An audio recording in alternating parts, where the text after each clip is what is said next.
London-based artist Ryan Gander is one of the most exciting conceptual artists, and he's often being described as the multifaceted, non-medium specific artist, also being described as a storyteller, a teller of tales.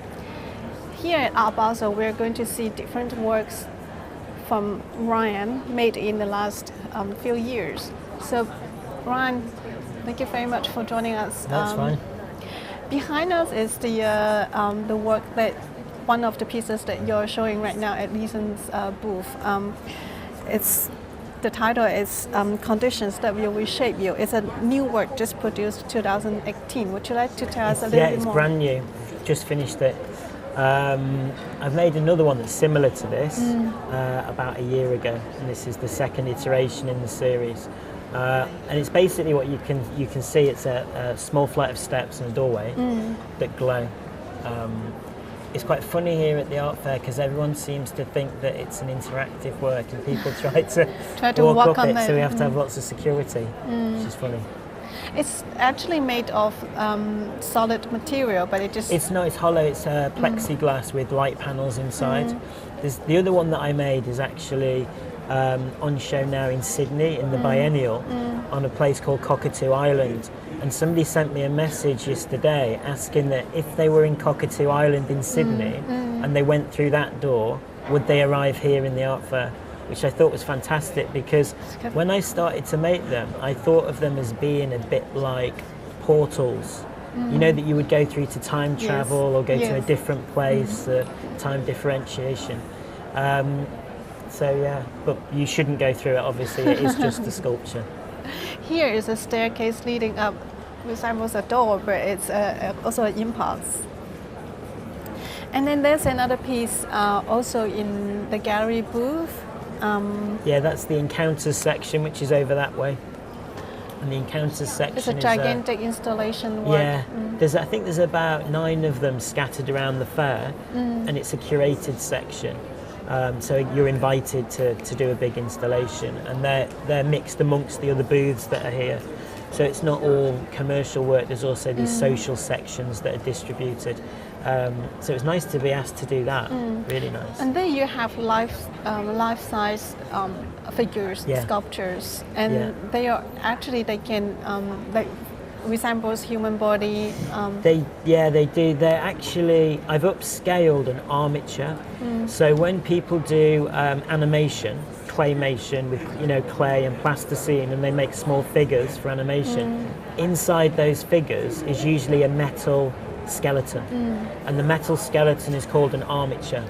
So if you looked at a Degas work and you took it to pieces, inside every sculpture that's figurative usually is this metal skeleton that's an armature.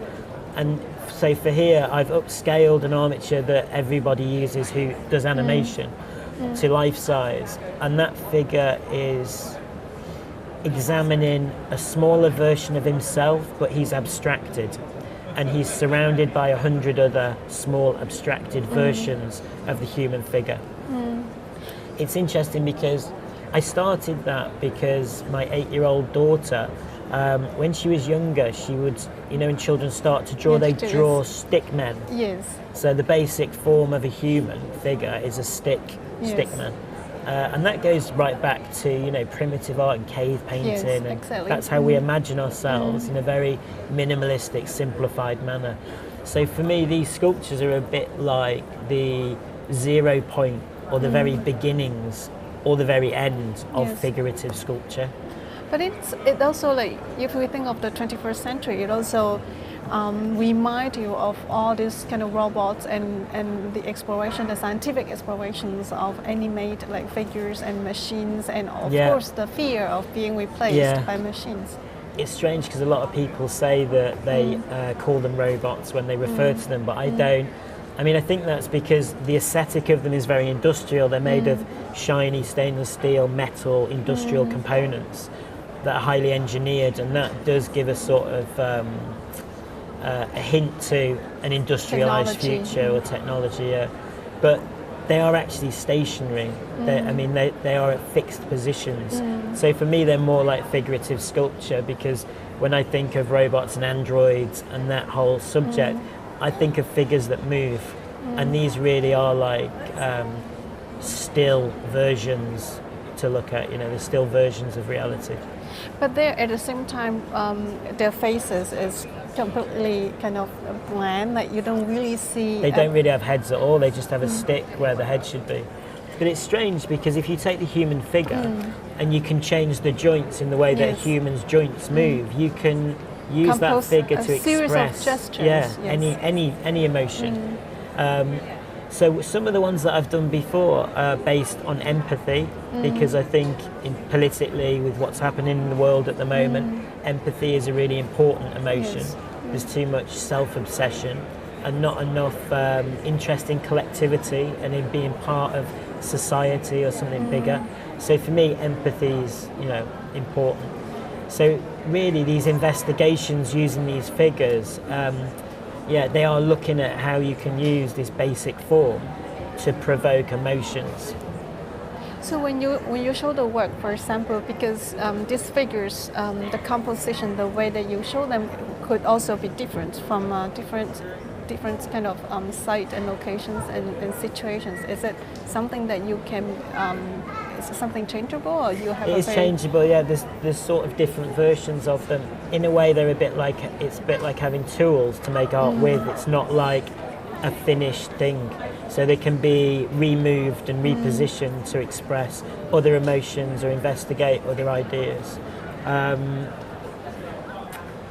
mean, to be honest, for me, when I go to an art exhibition or I come to an art fair like here, I do spend as much time looking at people as I do looking at the art that the people are looking at, and it's very interesting to see how people spectate, the way that they interact and encounter artworks. Yes.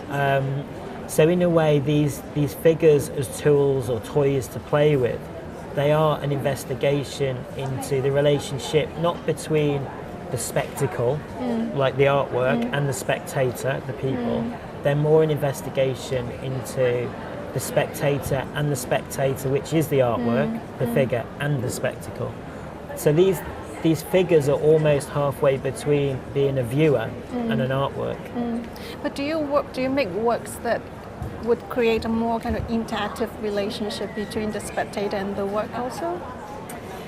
Well, it's funny because here it's on a stage because there's so many people here at the art fair. It's so crowded and people are so tactile and interacting when they shouldn't be, that it's raised away so you can't actually get near it. But when they function in a museum context where there's more security, then you can get close up to them, and then you have a sort of affinity with this figure as if it is something that you're very, very familiar with. So. Do you have new projects planning or something that we would, some exhibitions or shows that would happen in Asia and our Asian audience would be able to see more of your work?